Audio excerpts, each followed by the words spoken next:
Welcome.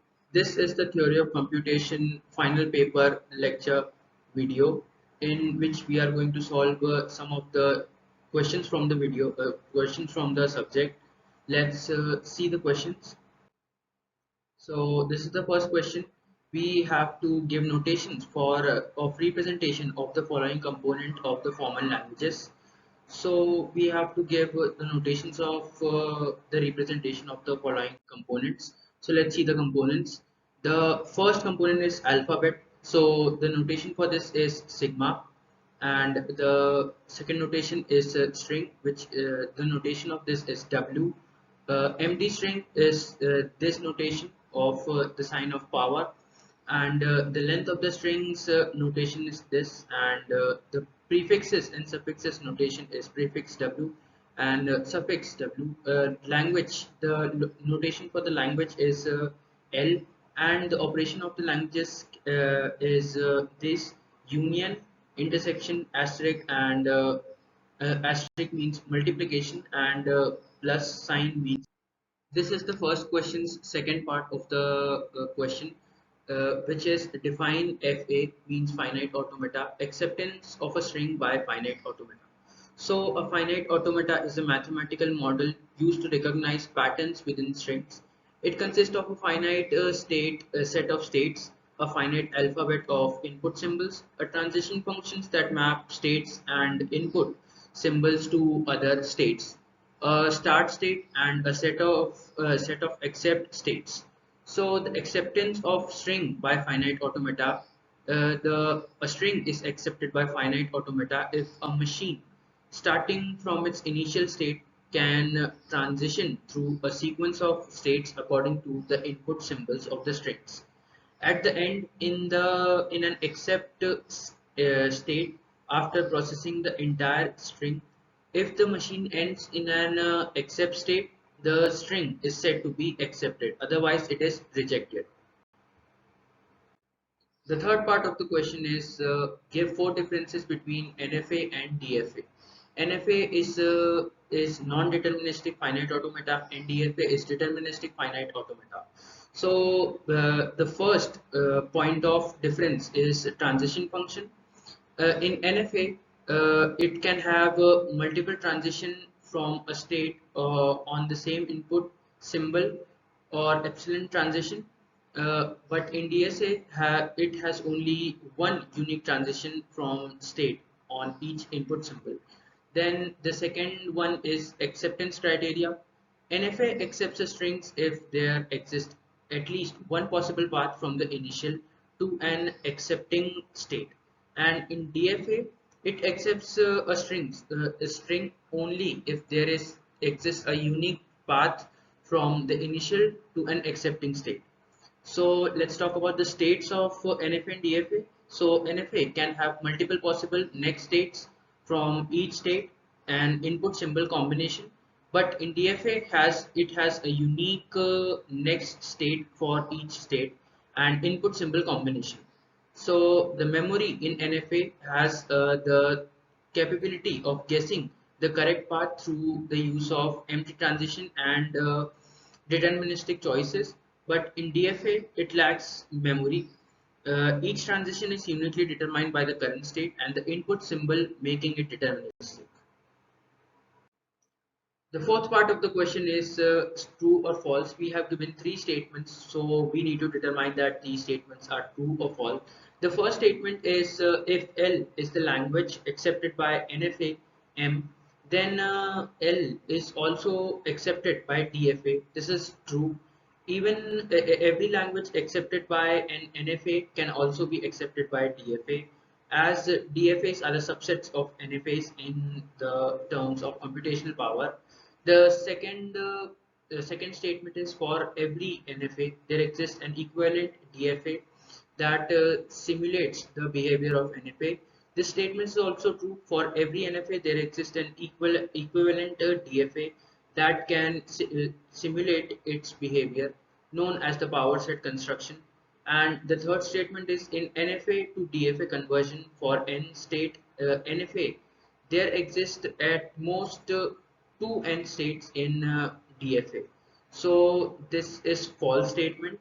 In the NFA to DFA conversion, for the NFA which with the n states, there can be at most 2 to the power n states in the resulting DFA due to the power set construction, where each state in the DFA correspond to the subset of the states in the NFA.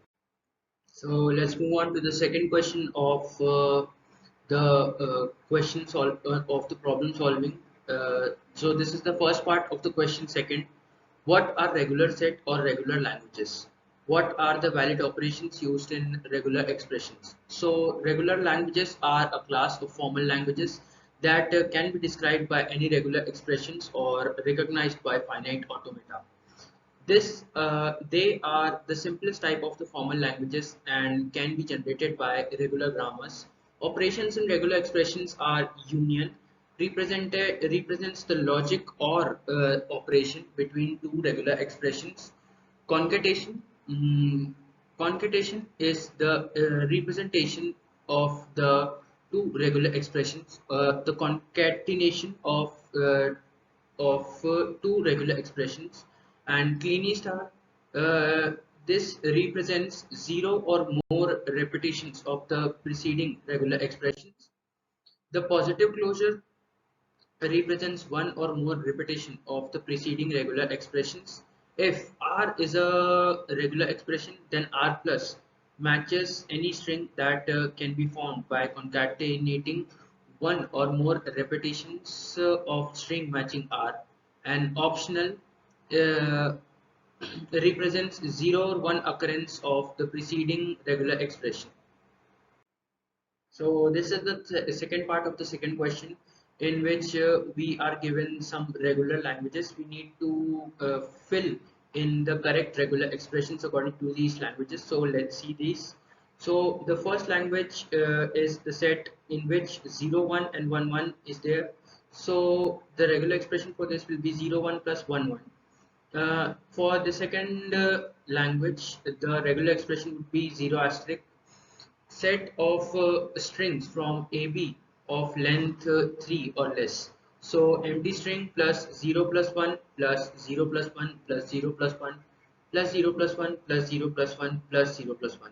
So this is the regular expression for this.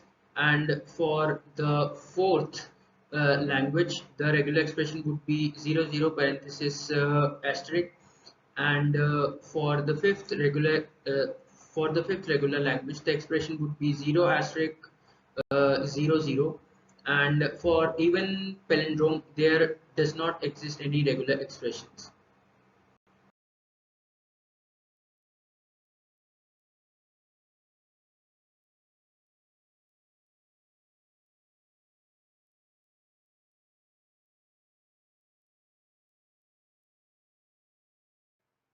So this is the fourth question of the problem solving session. So this question says that define context-free language CFL. Complete the table with approximate grammar production rule. So the context-free language is a type of formal language in the field of theoretical computer science. It's defined by a set of rules called production rules, typically expressed in the formal grammar called as Baker-Snauer form (BNF) or extended Baker-Snauer form (EBNF). Context-free languages are fundamental in the compiler design, parsing theory, and the study of formal language and automata. They serve as a theoretical foundation for understanding the syntax of the programming languages and other formal languages. So we have given this table in which we have given these following languages. According to these are the production rules or the grammar for these languages. So as you can see that these are the production rules for this. So we are on the fifth question, and it is the first part of the fifth question. We have to take suitable example to demonstrate the following things. So the first thing is leftmost derivation. So the leftmost derivation when leftmost variable is replaced by all the steps. So this is the example of the leftmost derivation. Then the second one is the rightmost derivation. When the rightmost variable is replaced by all the steps, this can be formed like this. An ambiguous grammar. For ambiguous grammar, there exists more than one derivation tree for the word that belongs to the grammar. So the second part of the fifth question is, with the reference to Turing machine, define define with suitable following. So NTM, non-deterministic Turing machine. A non-deterministic Turing machine is a theoretical model of computation that extends the capabilities of the deterministic Turing machine by allowing multiple possible transitions from a given state on a given input symbol. In a non-deterministic Turing machine, at any given step, the machine may have multiple possible transitions to different states or actions, and it can proceed on all possible transitions simultaneously. Now we go to deterministic Turing machine. So a deterministic Turing machine is a theoretical model of computation where the machine's behavior is completely determined by its current state, and the input symbol uh, being red with only one possible transition for each combination of state and input symbol. In the deterministic Turing machine, there is no ambiguity in the machine's behavior. For any given input, the machine follows a unique combination of making it deterministic.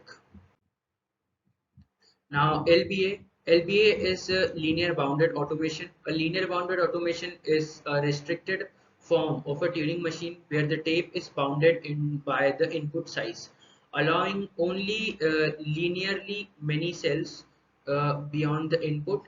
LBAs are Turing machines with a tape head that cannot move beyond the boundary of the input string. They are often used to model computation that involve bounded resources. This is the question 6 of the question solving series. So in this question, we have to give two examples of each of the following. So let's see the example. So let's see the problem. So the first one is decision problem. The first example of this can be the halting problem, and the second example of this can be the traveling salesperson problem. The second one is optimization problem. So the first example of this can be the knapsack problem, and the second example of this can be the minimum spanning tree problem. So the third one is undecidability. So the first example of this is post correspondence problem, and the second example of this is tiling problem, and the fourth one is P and NP. First example of this is primary testing P, and the second example of this is integer factorization NP, in which a given an integer n is n a prime number, and given an integer n in NP, then we have to find if it's a prime factor or not. So the fifth one is NP and NPC. So the first example of this is subset sum NP, and the second example of this is traveling salesperson problem for the NPC, in which the given a list of cities and the distance between them, we have to find the shortest possible route that visits each city exactly once and returns to the original city. Uh, then the last one is recursive language. So the first example of recursive language is the set of even length palindromes over the alphabet of the set 0 and 1, and the second example of the set of strings with an equal number of zeros and ones over the set of 0 and 1. So this is the seventh and the last question of the question solving series. So in this question we have to explain the following things. The first thing is Chomsky hierarchy. The Chomsky hierarchy is the classification of the formal grammars, languages, and the corresponding automata based on their expressive power. It was proposed by Noam Chomsky in 1950s. The hierarchy consists of 4 levels. Type 0, unrestricted grammars. These grammars have no restrictions on the production rules. They generate recursively innumerable languages and are equivalent to the power to Turing machine. So, and the type 1 is context sensitive grammars. These grammars have the production rules of the form of this form, and where A is a non-terminal symbol and alpha, beta, gamma are the strings of the terminals and non-terminals. Type 2 is the context free grammars. These grammars have the production rules of the form A tends to beta, where A is the non-terminal symbol and beta is the string of terminals and non-terminals. The type 3 grammar is regular grammars, which these grammars have production rules of the form A tends to small a, where A and B are non-terminal symbols and small a is the terminal symbol. So the second one is push-down automata, two-way push-down automata and non-deterministic push-down automata. So the push-down automata is a finite automation argumented with a stack, a push-down store, which allows it to recognize context-free languages. It can read symbols from the input tape, push symbols onto the stack, pop symbols from the stack, and transition between states based on the current input and the top of the symbol of the stack. The two-way push-down automata is a variation of the push-down automata where the stack can be accessed from both ends. This allows for more flexibility in stack manipulation, leading to a more expressive class of languages, including some non-context free languages. And the non-deterministic push-down automata is a push-down automata that can have multiple possible transitions for a given state onto the same input symbol and the stack symbol. So on to the next definition, that is the recursive enumerable languages. So the recursive enumerable languages are also known as the recursively enumerable sets, are the languages that can be recognized by a Turing machine. Language L is recursively enumerable if there exists a Turing machine that holds and accepts every string in L and either holds and rejects or loops indefinitely on strings not in the language. In other words, the language is recursively enumerable if there is an algorithmic procedure to list all the strings in the language. These languages correspond to types 0 grammars in the Chomsky hierarchy and are more general class of languages. So by this we finish the question solving of this paper.